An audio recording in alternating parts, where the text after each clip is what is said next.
ओम शांति। ये प्यारे बाप दादा के अव्यक्त रूप से चले हुए महावाक्य हैं। ये रिवाइज्ड कोर्स है। ओरिजिनल डेट है 1 अप्रैल 1992। वाणी का सार है, उड़ती कला का अनुभव करने के लिए दो बातों का बैलेंस, ज्ञान युक्त भावना और स्नेह युक्त योग। जब पंछी उड़ता है तो दो पंखों का बैलेंस होता है। तो ऐसे ही हम इस ब्राह्मण जीवन में उड़ती कला का अनुभव करें। इसके लिए कौन सा बैलेंस चाहिए? ज्ञान युक्त भावना और स्नेह युक्त योग। देखो, वैसे तो हमारा योग जो है वो ज्ञान योग है, लेकिन योगी हो, ज्ञान के आधार से ही योगी बनना है, लेकिन उसमें बाबा के प्रति स्नेह भी हो तो योग की उड़ान तीव्र गति से भरेंगे। फिर ज्ञान युक्त भावना, हमें हर कर्म के लिए भावना चाहिए। रोज़ मुरली भी सुनने के लिए भावना चाहिए, लेकिन वो जो भावना है वो ज्ञान युक्त तो होनी चाहिए। तो बाबा कहते हैं भावना सेंसिटिव तो हो लेकिन ज्ञान युक्त तो हो, क्योंकि हम ब्राह्मण आत्माएं जो हैं हम बड़े भावना वाले हैं, क्योंकि हम 2500 वर्ष भक्ति मार्ग में रहे हैं, बाबा के प्रति भावना रखी है। लेकिन सिर्फ भावना नहीं चलेगी, अभी ज्ञान युक्त भावना और स्नेह युक्त योग चाहिए। इन दोनों का बैलेंस होगा तो उड़ती कला में ब्राह्मण जीवन चलेगा। आज बाप दादा किसको देख रहे हैं? सुनो, अपने स्नेही भावना मूर्त आत्माओं। तो बाबा के बच्चे कैसे हैं? कुछ बच्चे बिल्कुल स्नेही हैं, भावना से भरे हुए हैं, और दूसरी कैटेगरी है ज्ञान स्वरूप योगी आत्माओं को देख रहे हैं, जो ज्ञानी हैं और योगी हैं, और दूसरे हैं जो बहुत भावना से भरपूर और स्नेही हैं।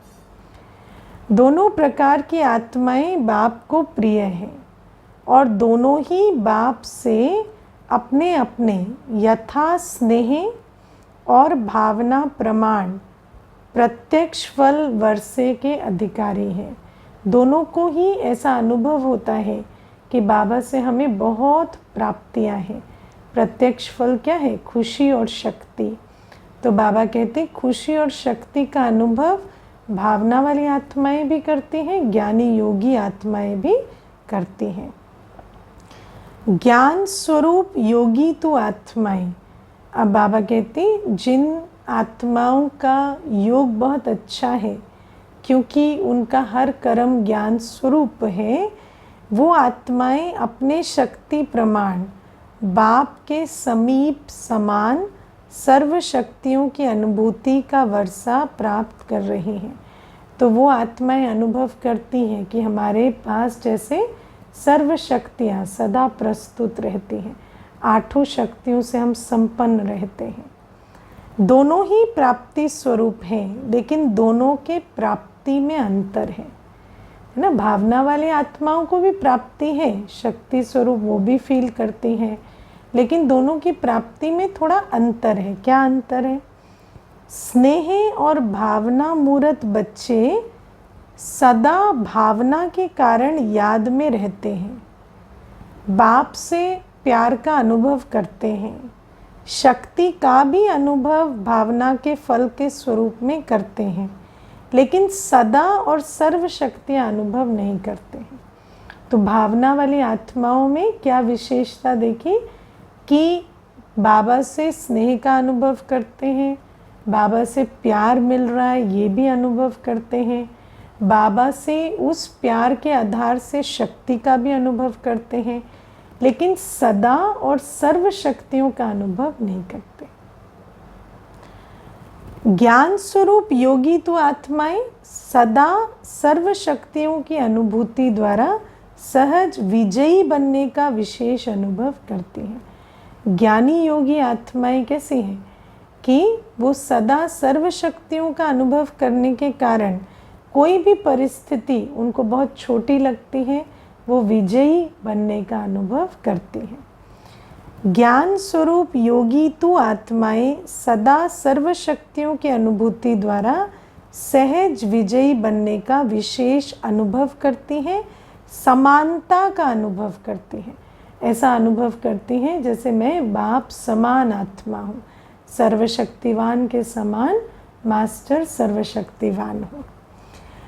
तो दोनों प्रकार के बच्चे वृद्धि को प्राप्त कर रहे हैं। बाबा के इस ब्राह्मण परिवार में दोनों प्रकार के बच्चे हैं और दोनों प्रकार के बच्चे वृद्धि को भी प्राप्त कर रहे हैं, दिन प्रतिदिन बढ़ते भी जा रहे हैं, भावना वाले भी और ज्ञान स्वरूप योगी आत्माएं भी। सदा अटल स्थिति का अनुभव योगी तो आत्माएं ही करती हैं, लेकिन क्योंकि सदा सर्वशक्तियों का अनुभव भावना वाली आत्माओं को नहीं होता, तो कभी कभी वो परिस्थितियों पर विजय नहीं होती और हलचल में आ जाती हैं। लेकिन सदा अडल स्थिति वाले कौन होते हैं? योगी तो आत्माएं। स्नेही व भावना स्वरूप आत्माएं भावना से स्नेह से आगे बढ़ रहे हैं, लेकिन सदा विजयी नहीं है, क्योंकि सर्वशक्तियों का सदा अनुभव नहीं करते, तो कभी कभी परिस्थिति स्वस्थिति से ऊंची हो जाती है। स्नेही आत्माओं के मन में मुख में सदा बाबा बाबा है, इस कारण समय प्रति समय सहयोग प्राप्त होता रहता है। अब बाबा को इतना दिल से मन से याद करते हैं तो बाबा का सहयोग मिल जाता है, लेकिन ऐसा नहीं कि स्वयं बाप समान स्थिति हो जाए, है ना। तो एक होता है कि बाबा की प्यार और याद के बल से कभी कभी सहयोग का अनुभव करते हैं, लेकिन दूसरा होता है कि ज्ञान योग के बल से अपनी ही स्थिति इतनी ऊंची हो जाए कि बाबा के सहयोग की बात नहीं है, फिर जैसे हमारी स्थिति ही बाप समान है। तो बाबा कहते भावना का फल समय प्रमाण बाप द्वारा प्राप्त हो ही जाता है, लेकिन समान बनने में ज्ञानी योगी तो आत्माएं समीप है। इसीलिए भावना और ज्ञान स्वरूप बनने का लक्ष्य रखो।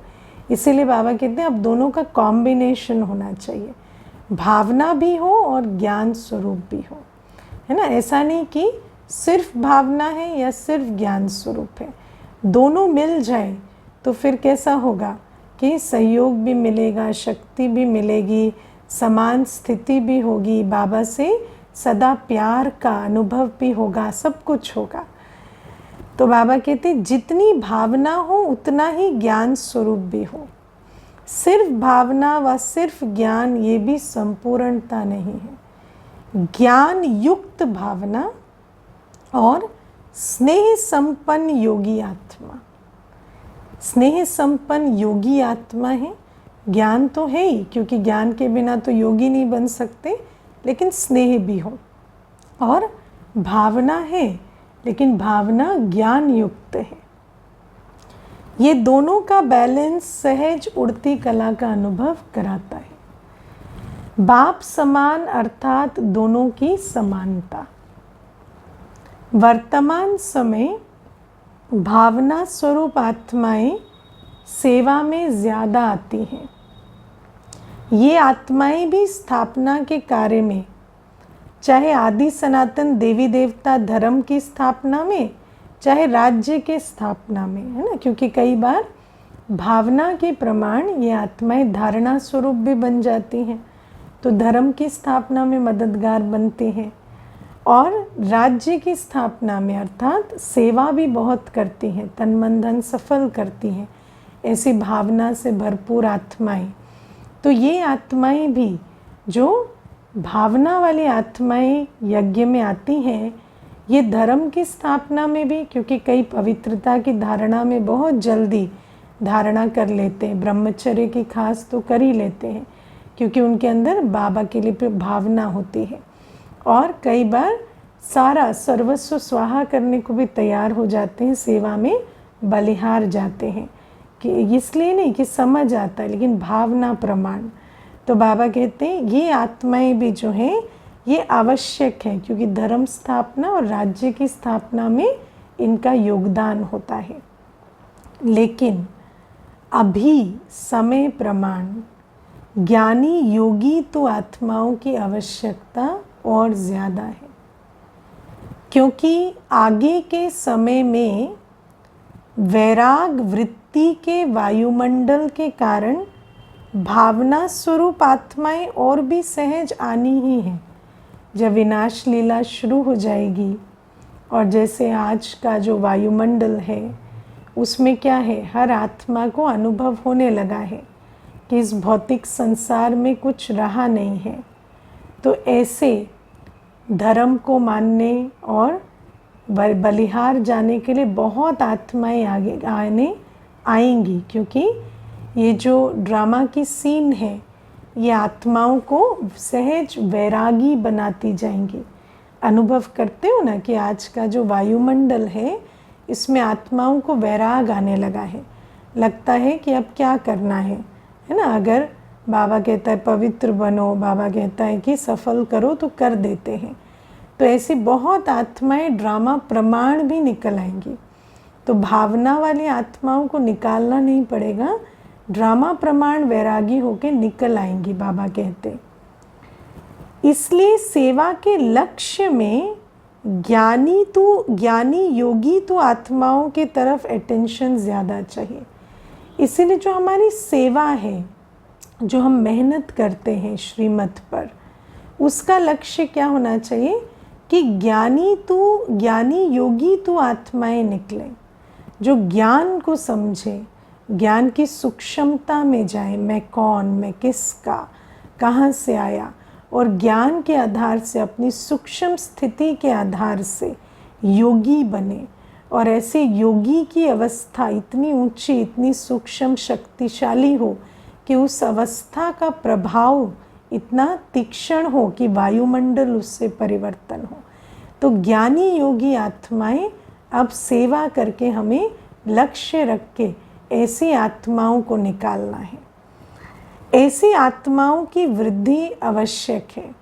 समझा? ऐसे नहीं समझो कि संख्या बहुत बढ़ रही है, वो तो ड्रामा प्रमाण बढ़ेगी, लेकिन ऐसी बाप समान सर्व शक्तियों की अनुभूति वाली आत्माएं तैयार हो, क्योंकि जो ज्ञानी योगी होंगे वही बाप समान स्थिति सर्व शक्तियों की अनुभूति वाली आत्माएं होंगी। राजधानी की वृद्धि तो अच्छी हो ही रही है, लेकिन विश्व परिवर्तन में दोनों स्वरूप के बैलेंस वाली आत्माएं ही निमित्त बनती। देखो, राजधानी में जो प्रजा आनी है वो तो आ ही रही है, साहूकार भी आ रहे हैं, लेकिन जो राजा बनने हैं, है ना, जो निमित्त बनने हैं, वो निमित्त आत्माएं भी निकलनी चाहिए, क्योंकि सिर्फ प्रजा तैयार हो, राजा तैयार नहीं हो तो कैसे चलेगा।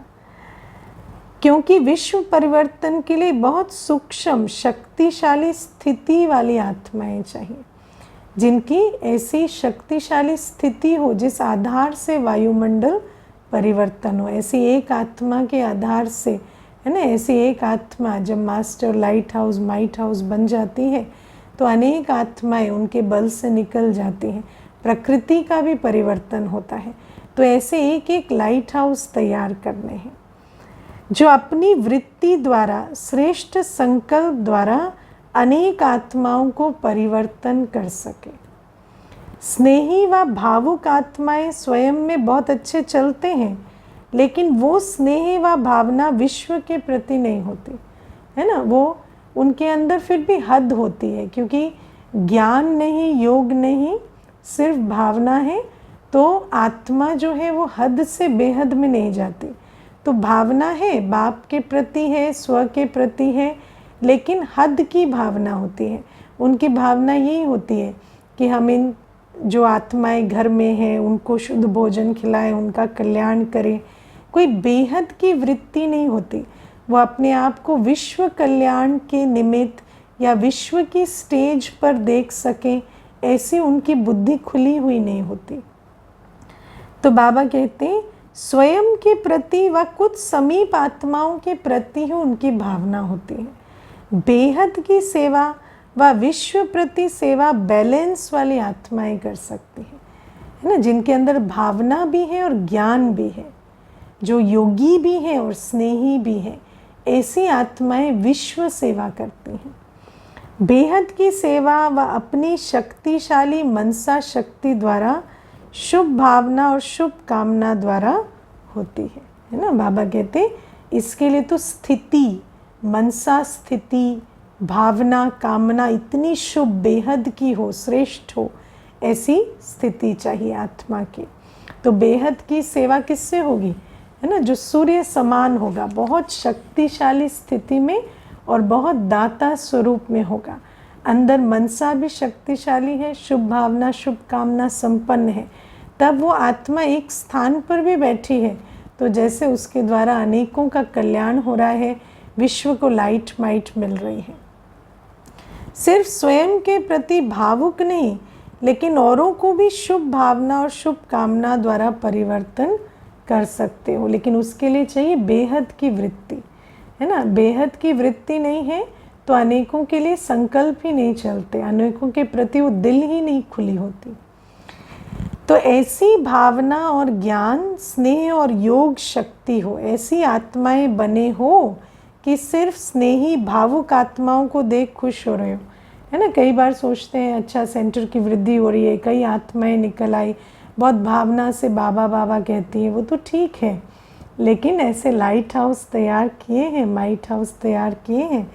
कल्याणकारी बने हो या बेहद विश्व कल्याणकारी बने हो, ये चेक करो। कल्याणकारी बने हो या ऐसी आत्माओं के निमित्त बने हो जो विश्व कल्याण का बीड़ा उठाएं, क्या रिजल्ट है। तो बाप दादा ने सुनाया कि बाप को तो दोनों ही प्यारे हैं, है ना। दोनों प्रकार की आत्माओं को देख बाप दादा खुश होते हैं। फिर भी स्नेही आत्माएं बन बाप को अपना तो बना लिया ना। तो बाबा कहते हैं चलो भले ही बहुत विश्व कल्याण का कार्य नहीं कर रहे, पर स्नेह है तो बाप को तो अपना बना लिया, बाप के वर्षे के अधिकारी तो बन गए। तो ऐसी आत्माओं को भी बाबा बधाई देते हैं, बाबा का तो प्यार है। पहचान लिया, वर्षे के अधिकारी बन गए, कोटों में कोई की लाइन में तो आ ही गए ना, अपने ठिकाने पर पहुंच गए, तन के भटकने, मन के भटकने से बच गए, इसलिए खुश होते हैं बाबा, है ना। बच्चे भी खुश हैं, बाप भी खुश हैं, खुश किस्मत वाले तो बन गए, है ना, क्योंकि भाग्य विधाता के पास आ गए। तो अब तो नेचुरल है कि रोज़ विधि सीखेंगे और विधि से खुशकिस्मती की चाबी खुलती जाएगी। दुनिया के हिसाब से डायरेक्ट बाप के बनने वाले देखो कितनी साधारण आत्माएं हैं, है ना। दुनिया के हिसाब से तो कोई बड़े लेबल टाइटल नहीं है, साधारण आत्माएं हैं, लेकिन बाप के बन गए तो कितने खुशकिस्मत हो ही गए। विश्व के शिक्षक के स्टूडेंट देखो कैसे वंडरफुल है, सबसे बड़े कॉलेज में पढ़ने वाले कितने साधारण हैं।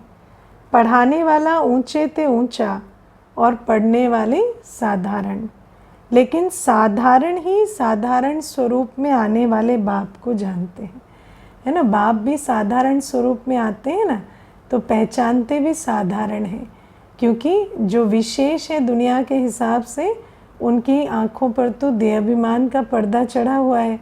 तो उस देहाभिमान के पर्दे से वो साधारण रूप में बैठे बाप को नहीं पहचान पाते।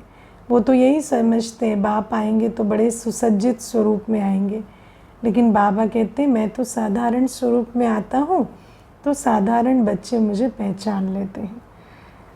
बाप दादा भी तो वीआईपी बन के तो नहीं आते हैं ना, साधारण रूप में आते हैं। कोई प्राइम मिनिस्टर व किसी राजा के तन में नहीं आते हैं, इसलिए पहचानने वाले साधारण ही भाग्य प्राप्त करते हैं। खुश नसीब हो ना, कितना भाग्य मिला है, पद्मा पदम, कहना भी कुछ नहीं। बाबा कहते हैं भाग्य तो इतना मिला है कि उसके लिए शब्द भी नहीं है। पद्मा पदम भी तो क्या है, गिनती का शब्द है ना, तो वो तो हमारे भाग्य को सचमुच तौल नहीं पाता। अभी भी देखो संख्या तो बहुत है ना। पहले सोचते थे इतना बड़ा हॉल किस काम में आएगा, और अभी क्या लगता है, इससे बड़ा हॉल होना चाहिए। ब्राह्मणों को ये वरदान है, हाँ सुनो अपना वरदान, कि जितना बड़ा बनाते जाएंगे उतना छोटा होता जाएगा। इसलिए शास्त्रों में, हमारी कहानियों में क्या लिखा है कि जब मत्स्य अवतार हुआ तो जितने बड़े बर्तन में उसे डालते जाते, है ना, टैंक में डाल दिया, नदी में डाल दिया, तो भी जैसे नदी भी भर जाती। तो बाबा कहते ऐसे ये जो गायन है शास्त्रों में, ये हम बच्चों के हैं कि जितना भी बड़ा स्थान बनाएंगे विश्व सेवार्थ वो छोटा ही पड़ जाएगा। तो जो भी आए हैं सभी आने वालों को मुबारक देते हैं। बाबा कहते चाहे सिर्फ भावना से आए हैं, चाहे ज्ञानी योगी हैं, सबको बाबा मुबारक देते हैं। क्योंकि कोई कोटों में कोई बने हैं, लेकिन कोटों में कोई और कोई में भी कोई बनने वाले भी हैं और कोटों में कोई बनने वाले भी हैं, तो दोनों ही विशेष है। लेकिन सिर्फ भावुक नहीं बनो, ज्ञानी भी बनो। बाबा कहते अच्छा है भावना आपको बाबा तक लेकर आई, लेकिन बाबा का जो पहला वर्षा है ज्ञान का वो भी लो। प्रकृति के भी ज्ञानी बनो। प्रकृति क्या है? 5 तत्व, और उसके साथ ये शरीर भी प्रकृति का ही बना है। तो बाबा कहते आत्मा के भी ज्ञानी बनो, बाबा के भी ज्ञानी बनो, कर्म की गति के भी ज्ञानी बनो और प्रकृति के भी ज्ञानी बनो। क्योंकि कई बार ऐसा होता है कि आत्मा अपने आप को जान गई, बाप को जान गई, लेकिन माया को नहीं पहचानी या प्रकृति को नहीं पहचानी, अपने शरीर को नहीं जान पाती कि इस शरीर को कैसे चलाना है, किससे बचाना है, क्या खिलाना है। तो बाबा कहते ये छोटी छोटी बातों के कारण भी ये जो ब्राह्मण जीवन की सफलता नहीं हो पाती। तो बाबा कहते आत्मा के ज्ञानी बने, बाबा के ज्ञानी बने, कर्म की गति समझी, माया को पहचाना, तो क्या शरीर का ज्ञान नहीं है तुम्हें? तो शरीर के भी ज्ञानी बनो, प्रकृति के भी ज्ञानी बनो, है ना, या 5 तत्वों के भी ज्ञानी बनो। कहीं जाते हैं तो वहाँ का मौसम, वहाँ का वायुमंडल मुझे प्रभावित ना करे, इसका भी इंतज़ाम करो। ज्ञान सिर्फ आत्मा का नहीं है, आत्मा, परमात्मा और प्रकृति, उसमें ड्रामा भी आ जाता है ना। तो प्रकृति, आत्मा, परमात्मा और प्रकृति का ही खेल है। तो ड्रामा का ज्ञान भी यही है। जब इन तीनों को समझ जाएंगे तो ड्रामा को भी जैसे जान कर कर्म कर रहे हैं। तीनों का ज्ञान चाहिए, कहाँ जा रहे हैं और अपने लिए क्या अटेंशन चाहिए, है ना। मेरा शरीर कैसा है, मेरे शरीर को क्या आवश्यकता होती है, या जहाँ जा रहे हैं वहाँ मौसम कैसा है, बरसात हो रही है, धूप हो रही है, क्या हो रहा है, तो उसका भी ज्ञान रख के जाना है। और ऐसा नहीं कि अज्ञानता के कारण बीमार हो जाए। बाबा कहते हैं शिक्षा, सावधानी जैसे आत्मा की रखनी है, माया की रखनी है, ऐसे ही हमें सावधानी शरीर की भी रखनी है, और उसके लिए भी ज्ञान स्वरूप होके चलना पड़ेगा। कहाँ जा रहे हैं, क्या अटेंशन रखना चाहिए।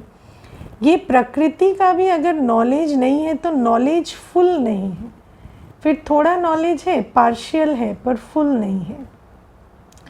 स्थान का, व्यक्ति का, स्थिति का, तीनों का ज्ञान रखो, है ना।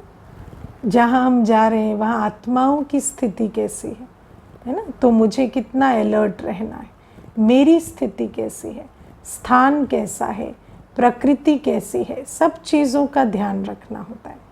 सिर्फ भावुक नहीं बनो, जाना ही है, लाना ही है ना, ऐसे नहीं बस उठ के चल पड़ना है। चाहे मधुबन की ही बात है ना, किसी को भी निमंत्रण दे के ले आना है, उनको भी देखो, उनकी स्थिति कैसी है, वो व्यक्ति कैसा है, संस्कार कैसे हैं, उस आत्मा के शरीर में कितनी ताकत है। सिर्फ जोश में नहीं रहो, होश में भी रहो, है ना। होश माना नॉलेजफुल, और जोश और होश का बैलेंस होगा तब। कई बार होश बहुत है, जोश नहीं है, कई बार जोश बहुत है, होश नहीं है। तो बाबा कहते हैं हर चीज़ में दोनों का बैलेंस चाहिए। आज बाबा कहते हैं बैलेंस से ही उड़ती कला होगी, है ना। सिर्फ जाना है, मधुबन चलो, सेवा में चलो, इनको भी लाना है, इनको भी लाना है, सबको लाना है। सबको लाना तो है, लेकिन जिस ध्येय से ला रहे हैं उस आत्मा की अवस्था ऐसी है, उसका शरीर साथ देता है। ये सारी बातें, आत्मा को इतनी समझ है, शक्ति है समाने की, सहने की, सब चीज़ों का ध्यान रखना है। ज्ञान स्वरूप माना दूरादेशी, त्रिकालदर्शी, है ना। सिर्फ इस समय नहीं, दूरादेशी बनना पड़े, त्रिकालदर्शी। आज तो जोश में निकल जाएंगे, पर 5 दिन ठहरना भी है, क्या करना है सब देखना है। तीनों का ज्ञान अगर स्पष्ट है तो सफलता मिलती है। फिर ऐसा होता है कि लगता है हाँ कुछ कमाई हुई, कुछ पाया। नहीं तो कहीं भी अगर नॉलेजफुल होकर नहीं चले तो फिर कोई ना कोई विघ्न पड़ता है और ऐसा लगता है पता नहीं सब कुछ किया पर पाया कुछ नहीं, तो सफलता नहीं मिलती। अगर कोई अपनी गलती से बार बार बीमार होता है तो बाप दादा उसको ज्ञान योगी नहीं कहते, है ना। एक होता है कि बीमारी कर्मों के हिसाब किताब के रूप से है, कई बीमारियां हैं जिनका इलाज नहीं है, कुछ नहीं है, वो ठीक है। लेकिन अगर अपनी गलती से, लाइफस्टाइल के कारण, ध्यान ना रखने के कारण कोई बार बार बीमार होता है तो उसको ज्ञानी योगी नहीं कहेंगे। ज्ञान का अर्थ है समझ, सब कुछ समझ से चलाना, शक्ति से चलाना, है ना। अपनी स्थिति को भी समझो, अपने शरीर को भी समझो। आत्मा की स्थिति, शरीर की स्थिति, वायुमंडल का सब ज्ञान बुद्धि में है तो नॉलेजफुल है। इसीलिए सिर्फ भावना पर राज़ी नहीं हो जाओ, है ना। हमारा बाबा से प्यार है, प्यार तो है, पर प्यार में कर क्या रहे हो? उस कर से कुछ, उस करने से, उस कर्तव्य से कुछ बन रहा है और ये बिगड़ रहा है। हम कहीं जाकर, है ना, सहयोगी बन रहे हैं या फिर हम वहाँ पर और ही सेवा लेकर बोझिल कर रहे हैं सबको। तो बाबा कहते हैं ये भी समझो कि भावना तो है, भावना पर चढ़कर आ भी गए, लेकिन आकर, है ना, अपनी उन्नति कर रहे हैं, अन्यों को सहयोग दे रहे हैं, या दूसरा उनका भी समय स्वास्थ्य संकल्प अपने प्रति लगवा के व्यर्थ गंवा रहे हैं। आने वाले लाने वाले दोनों को नॉलेजफुल होना चाहिए। मधुबन आने वालों को भी इतनी समझ से चलना है, क्योंकि कर्म की गति बड़ी गुह्य है ना। अगर गए और सहयोगी बने, वायुमंडल के सहयोगी बने, भले सहयोग लिया भी लेकिन सहयोग दिया भी, तो फिर तो कहेंगे कमाई की। लेकिन अगर गए और सिर्फ लिया, कुछ दे नहीं पाए, है ना, अपनी ताकत नहीं, स्थिति नहीं, शरीर अवस्था ठीक नहीं, दूसरों पर सेवा सिर्फ लेने का बोझ चढ़ा कर आए, तो कर्म की गति के हिसाब से तो मधुबन जाके गंवा के आए। तो नॉलेजफुल होकर चलना है। जो होता है वो तो मीठा ड्रामा ही कहेंगे। अब जो हो गया उसको तो फिर बाबा कहेंगे मीठा ड्रामा। चलो, हलचल में तो नहीं आएंगे ना, अचल ही रहेंगे, लेकिन आगे के लिए अटेंशन, आगे के लिए बाबा शिक्षा समझाने ज़रूर देते हैं। बाप दादा भी जानते हैं कि बच्चे कितनी मेहनत कर, सहन करके पहुंचते हैं, इसलिए तो मुबारक दे ही रहे हैं। जिस आत्मा का जो वर्षा है वो उसको प्राप्त होना ही है। वर्षे से वंचित कोई नहीं रह सकता, चाहे साकार में सम्मुख है, चाहे अपने स्थान पर मनमनाभव रहते हैं, वर्षा अवश्य प्राप्त होता ही है। बाबा कहते हैं ऐसा नहीं है कि आप योग करेंगे, सेवा करेंगे, पवित्र रहेंगे तो वर्षा नहीं मिलेगा, है ना, या ऐसा नहीं है सिर्फ मधुबन जाएंगे तभी वर्षा मिलेगा। लेकिन ये समझना है कि कई तो ऐसे होते हैं जिनके अंदर भावना ही नहीं है कि हम बाबा का घर देखें। कई फिर इतनी भावना में रहते हैं कि ये नहीं देख रहे किस समय पर जा रहे हैं या क्या हमारे शरीर की अवस्था है, वहाँ जाकर बीमार पड़ गए, वहाँ अन्यों का भी समय संकल्प खराब किया। तो बाबा कहते हैं इन सब बातों का ध्यान दो। डबल नॉलेजफुल होना है, हाफ नॉलेजफुल नहीं बनो, समझा, है ना। ऐसा नहीं कि अब आत्मा का ज्ञान आया तो शरीर का भूल जाए। अब शरीर का ज्ञान तो पहले दुनिया वालों को भी है ना, शरीर का, परिस्थिति का ज्ञान, जो ज्ञान दुनिया में सबको है वो तो नहीं भूल जाओ ना, हाफ ही और नहीं हो जाओ कि दुनिया वालों जितनी भी अक्ल नहीं रही। अब तो ये दुनिया वो दुनिया दोनों का ज्ञान मिला ना, तो डबल नॉलेजफुल बनो। अच्छा, अब ये मुरली सुनकर, है ना। पहले इसका बैकड्रॉप समझ लेते हैं, क्यों आज बाबा ये वाणी चला रहे हैं। आज मधुबन में आई हुई पार्टी में 1 ही घंटे के अंदर कर्नाटक जोन के 2 बुजुर्ग भाइयों ने अपना पुराना शरीर छोड़ा है, इसलिए बाप दादा ने सभी का विशेष अटेंशन खिंचवाया है ना, कि इतने बुजुर्ग हैं जो शरीर छोड़ने की अवस्था में हैं। तो हर चीज़, वैसे तो मीठा ड्रामा कहें कि चलो, है ना, शरीर मधुबन में छूट गया, लेकिन फिर भी देखो जो आए वो कितनी, है ना, उस समय पर उनका ध्यान कहाँ गया होगा कि बाबा से भी हटकर उस घटना पर चला गया होगा। तो कई ऐसे भी होंगे कच्चे, तो बाबा कहते इसीलिए अटेंशन खिंचवा रहे हैं कि हर चीज़ में समझ से चलना है। अब दादियों के प्रति अव्यक्त बाप दादा के महावाक्य हैं। संगठन की शक्ति संगठन को आगे बढ़ा रही है ना। सब आगे बढ़ते हैं तो इंडिविजुअल भी उसमें आगे बढ़ता है और संगठन भी। अच्छी हिम्मत से 1-2 को सहयोग देके वृद्धि को प्राप्त कर रहे हैं, है ना। एक दूसरे के सहयोगी बनने में स्व कल्याण भी होता है, विश्व कल्याण भी होता है। आप निमित्त बनी हुई आत्माओं की हिम्मत अनेक आत्माओं की हिम्मत को बढ़ाती है ना।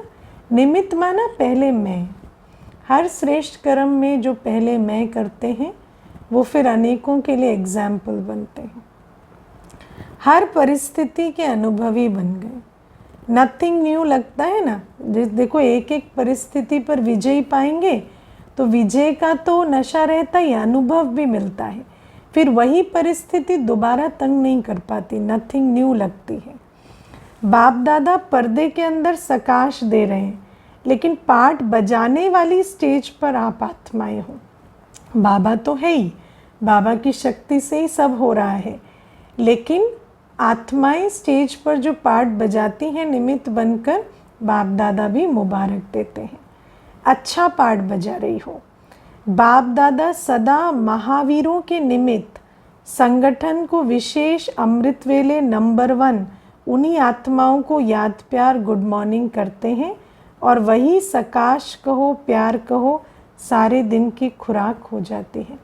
तो जिनके द्वारा बाबा का कार्य चलता है उनको बाबा सुबह सुबह बहुत शक्ति भरते हैं, है ना। तो ये भी उनकी कमाई एक्स्ट्रा हो जाती है, क्योंकि नेचुरल है जिनके द्वारा बाबा को सबको याद प्यार सकाश देना है, उनको तो सुबह अमृत वेले भरपूर कर देते हैं। ऐसे लगता है ना, लगता है निमित्त आत्माओं को कि हम लाइट माइट एक्स्ट्रा बाबा से खींच रहे हैं अमृत वेले। सब ठीक है, हिम्मत से सफलता है ही, है ना। बाबा कहते हैं, बाबा का तो स्लोगन ही हिम्मते बच्चे मददे बाप। तो जहाँ आत्मा ने हिम्मत दिखाई तो बाबा तो मदद देकर सफलता दिलाते ही हैं। अव्यक्त बाप दादा से डबल विदेशी भाई बहनों की मुलाकात है। तो चार देशों से बाबा की मुलाकात है, सब ध्यान से सुनना। ऑस्ट्रेलिया पार्टी से बाबा कह रहे हैं, ऑस्ट्रेलिया निवासी बच्चों की विशेषता बाप दादा देख रहे हैं। ऑस्ट्रेलिया निवासियों की विशेषता क्या है जानते हो? तो पहली बार आए हैं इसलिए नहीं जानते, है ना। नए स्थान पर आए हो व आपने पहचाने हुए स्थान पर आए हो, बाबा प्रश्न पूछते हैं। क्योंकि बाबा कहते भले इस कल्प में पहली बार आए हो, पर ये तो कल्प कल्प का हमारा मिलन का स्थान है, तो ऐसी स्मृति आती है। बाबा पूछ रहे हैं, यहाँ पहुँचने से कल्प पहले की स्मृति इतनी स्पष्ट हो जाती है जैसे इस जन्म में भी अभी अभी देखा है। मधुबन जाकर किसी को ऐसा नहीं लगता हम पहली बार आए हैं। वो कल्प पहले वाली स्मृति इतनी पक्की होती है, ऐसा लगता है इस जन्म में भी आए हैं। यही निशानी है समीप आत्मा की। इसी अनुभव द्वारा ही अपने को जान सकते हो कि हम ब्राह्मण आत्माओं में भी समीप की आत्मा है व दूर की आत्मा है। जिसको बाबा का घर पहचाना लगता है, वो समीप की आत्मा है। फर्स्ट नंबर या सेकंड नंबर है। यही इस अलौकिक संबंध में विशेषता है जो हर एक समझता है कि मैं फर्स्ट आऊँगा, लेकिन मैं तो नंबरवार, लौकिक में तो नंबरवार समझेंगे कि ये बड़ा है, ये दूसरा नंबर है, ये तीसरा नंबर है। एक पोजीशन पे भी दो नहीं होते, दो होते हैं तो फिर उसमें भी कंपटीशन करके पहला निकालते हैं। लेकिन इस अलौकिक संबंध में ये बहुत विशेषता है कि हर एक को लगता है मैं नंबर 1 हूँ, मैं सबसे समीप हूँ। उसमें कोई रीस नहीं होती है ना, कोई ऐसा नहीं होता कि हमें रीस हो कि ये क्यों है, मैं क्यों नहीं हूँ। हर एक को लगता है मैं नंबर 1 हूँ, सबसे समीप हूँ। लेकिन यहाँ लास्ट वाला भी समझता है कि मैं लास्ट सो फर्स्ट हूँ, और बाबा कहते यही लक्ष्य अच्छा है, फर्स्ट आना ही है। तो फर्स्ट की निशानी क्या है? सदा बाप के साथ रहना। बाप के साथ रहना माना बाप के समान स्थिति में रहना। फर्स्ट कौन आएगा? जो आदि से लेकर अंत तक ज्ञान योग के आधार से अपनी स्थिति ऐसी बनाकर रखे कि जहाँ बाबा वहाँ मैं, हर कार्य में बाबा मेरा साथी और मैं बाबा का सहयोगी, ऐसा बनकर चल सके, कदम से कदम मिलाकर। प्रयत्न नहीं करना, लेकिन सदा साथ का अनुभव रहे। जब ये अनुभव हो जाता है कि मेरा बाबा है, तो जो मेरा होता है वो स्वतः ही याद रहता है, याद किया नहीं जाता है। तो जो नंबर 1 आत्माएं हैं वो याद करती नहीं है, वो इतना साथ रहती हैं स्थिति में, कार्य में, कर्तव्य में, विश्व कल्याण में, धारणा में बाबा के इतने समान बनती हैं कि स्वतः ही बाबा की याद रहती है। मेरा अर्थात अधिकार प्राप्त हो जाना, मेरा बाबा और मैं बाबा का। सुना, ऐसा नहीं सिर्फ मेरा बाबा, मैं बाबा का तो मेरा बाबा, दोनों पक्का हो।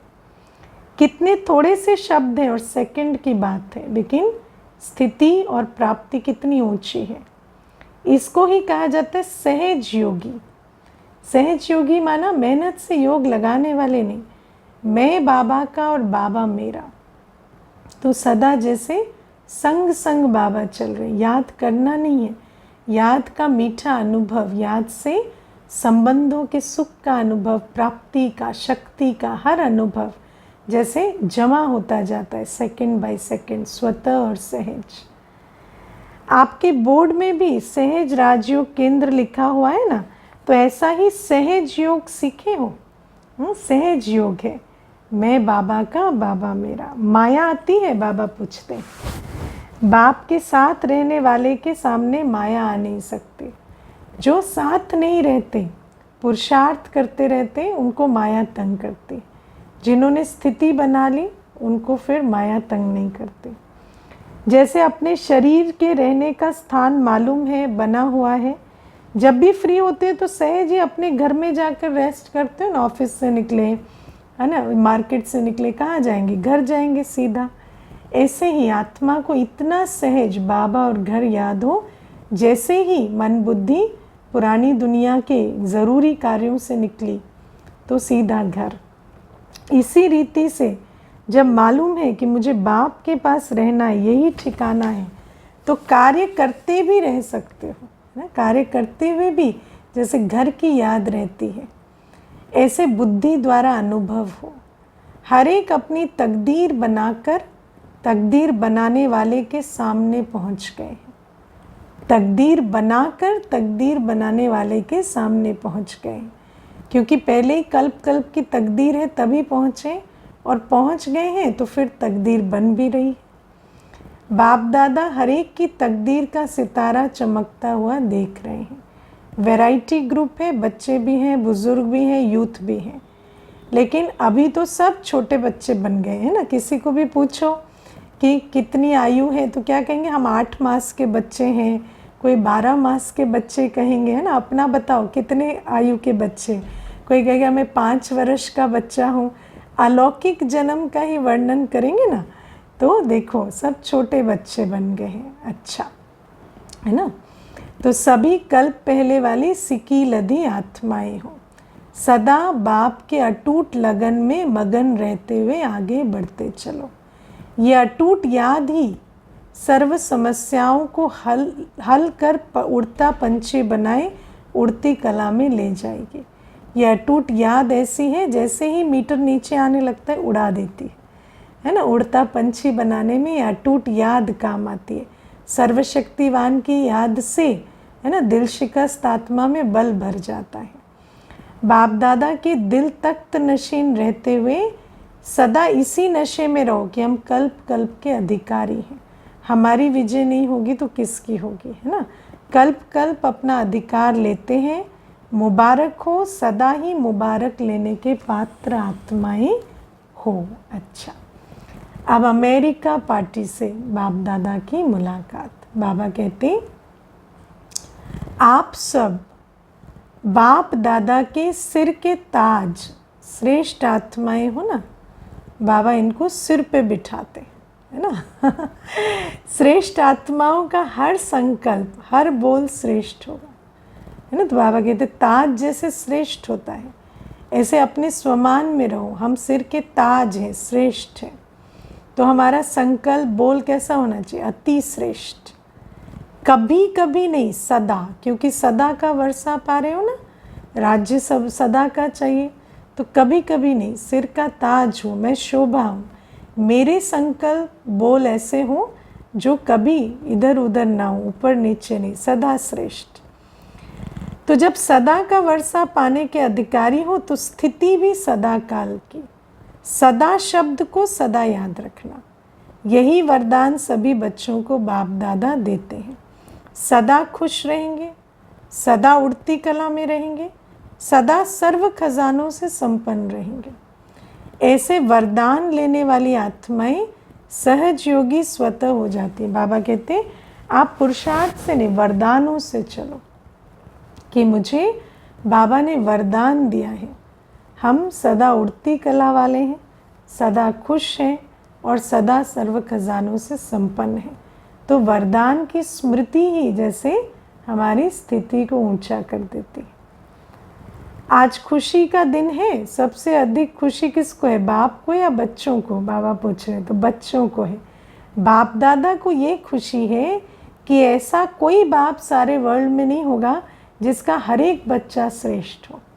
हाँ, बाबा को भी कितना सम्मान है कि मेरा हर बच्चा श्रेष्ठ है।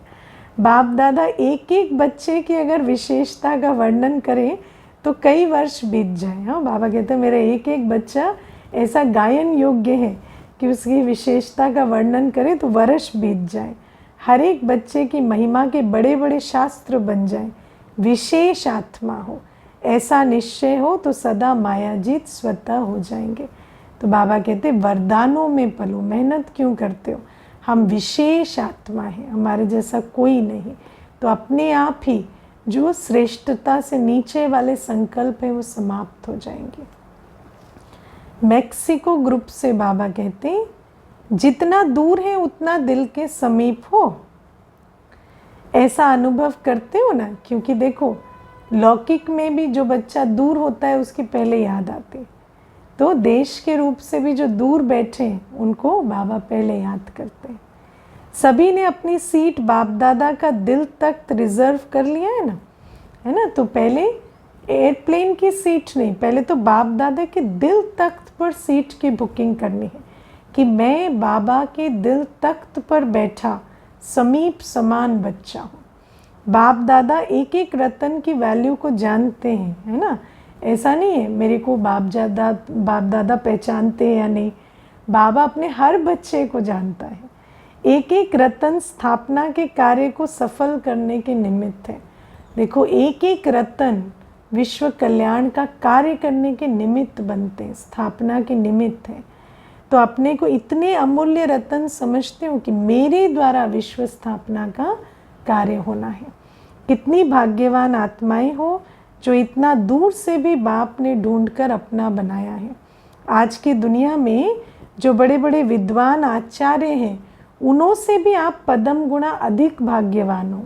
क्यों? क्योंकि उनों को भी बाप ने नहीं ढूंढा, बाप ने आपको ढूंढा। वो बहुत कुछ ढूंढ रहे हैं लेकिन आपको बाप ने ढूंढा, तो आप सबसे भाग्यवान। बस इसी खुशी में रहो कि जो जीवन में पाना था वो पा लिया। बाबा से ऊंची और क्या प्राप्ति, है ना। न्यूजीलैंड के बच्चों को बाबा कहते, न्यू लैंड बना रहे हो ना, स्वयं को भी नया बनाया तो विश्व को भी नया बनाएंगे ना। हाँ, अपना न्यूजीलैंड तो बन गया, अब न्यू लैंड बनाना है ना। अपना ऑक्यूपेशन यही सुनाते और लिखते हो ना कि हम सभी विश्व का नव निर्माण करने वाले हैं। तो जहाँ रहते हो उसको तो नया बनाएंगे ना, तो विश्व का नव निर्माण कहाँ से शुरू होगा? अपनी भूमि से। तो जहाँ हो पहले वहाँ नया संस्कार, नई संस्कृति लानी है, दैवी स्वरूप में स्थित होना है। हर एक स्थान की अपनी विशेषता है। न्यूजीलैंड की विशेषता क्या है? न्यूजीलैंड में गए हुए भारतवासियों ने फिर से भारत के श्रेष्ठ भाग्य बनाने वाले बाप को पहचान लिया है ना। तो न्यूजीलैंड में रहते भी भारतवासियों ने भारत के भाग्य को बदलने वाले भाग्य विधाता को पहचान लिया। भारत में रहते भारतवासी बच्चों ने नहीं जाना, लेकिन विदेश में रहते भारत की महिमा को और बाप को जान लिया है। न्यूजीलैंड में भारत के बिछड़े हुए बच्चे अच्छे अच्छे निकले हैं। हाँ, अच्छे बच्चे न्यूजीलैंड के। टीचर्स पीछे मिली हैं, लेकिन सर्विस की स्थापना पहले की, इसलिए हिम्मत वाले बच्चे, उमंग उल्लास वाले बच्चे विशेष हैं, समझा।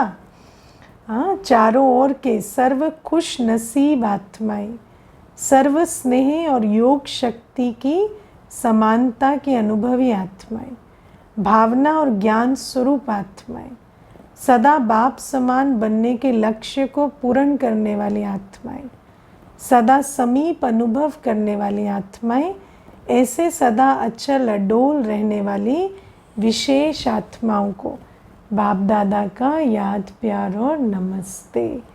ऐसे मीठे प्यारे बाबा को भी हम बच्चों का याद प्यार, गुड मॉर्निंग और नमस्ते। ओम शांति। आज का वरदान है, लगाव के सूक्ष्म धागों को समाप्त कर उड़ती कला में उड़ने वाले संपूर्ण फरिश्ता भव। हमें सफल कर कर उड़ती कला में उड़ने से क्या रोकते हैं? लगाव के धागे। लगाव के धागे हमारे संकल्प को, श्वास को, समय को, तन मन धन को, है ना, सफल नहीं होने देते। उनको इस पुरानी दुनिया में खींच लेते हैं। इसीलिए बाबा कहते पहले तो इन लगाव के सूक्ष्म धागों को तोड़ो, तब तो जाकर फरिश्ता बनेंगे। फरिश्ता अर्थात जिसका पुरानी दुनिया से कोई रिश्ता नहीं। तो सूक्ष्म रीति से चेक करो कि अंश मात्र भी कोई धागा अपनी तरफ आकर्षित तो नहीं करता है। क्योंकि यदि कोई चीज़ अच्छी लगती है तो अपनी तरफ आकर्षित ज़रूर करती है। कई कहते इच्छा नहीं है लेकिन अच्छा लगता है, ये अच्छा लगता है, वो अच्छा लगता है। तो इच्छा है मोटा धागा और अच्छा है सूक्ष्म धागा। अब उसे भी समाप्त कर संपूर्ण फरिश्ता बनो। जब पुरानी दुनिया में कुछ भी अच्छा नहीं लगेगा, तब तो इस पुरानी दुनिया से उपराम होंगे ना। अगर पुरानी दुनिया की चीज़ें अच्छी लग रही हैं तो फरिश्ता कैसे बनेंगे? स्लोगन है, मनसा द्वारा शक्तियों का और कर्म द्वारा गुणों का दान देना ही महादानी बनना है।